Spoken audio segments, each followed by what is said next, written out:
অনুব্রত মণ্ডল তাকে জিজ্ঞেস করো এখন কোথায় ছিলেন, কোথায় আছেন আর কোথায় থাকবেন, বাস এটা।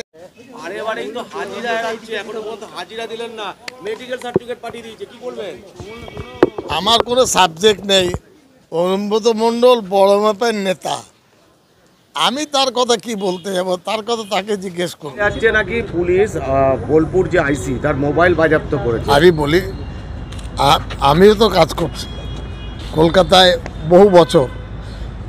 পুলিশকে ভালো ব্যবহার করলে ভালো ব্যবহার পাবো, আর কেউ যদি পুলিশের খারাপ ব্যবহার করে পুলিশ সেটা মনে রাখবে, কিন্তু এটা একটা পুলিশের ধর্ম। ভালো ব্যবহার করলে ভালো ব্যবহার সবাই পাবে, না করলে সে বুঝবে তার ভবিষ্যৎ। আমি কি বলবো, এটা নিয়ে কি বলেন? দলের যে শৃঙ্খলা রক্ষা কমিটি, আমার দল তো একটা জায়গায় বলেছে, একটা গাইডলাইন ঠিক করেছে। দল তার বাচ্চা ছেলে নয় যে পাচন নিয়ে কাউকে কিছু করবে। দলের একটা কথা মানে সেইটাই সবার উপরে, এরপরে সেটা বোঝবার মতন বোধগম্য হতে হবে তাকে।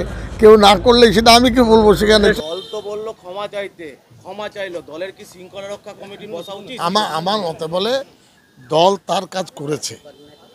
একটা ব্যক্তি নিয়ে যার নিজস্ব একটা বোধ বিচার থাকা প্রয়োজন সকলেরই, তো সেই সূত্রে দল বলার পরেও কেউ কিছু না করলে কি আর বলবো দলের উপরে।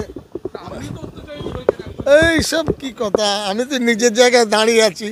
অত্যাচার সহ্য করা তো আমাদের কাজ।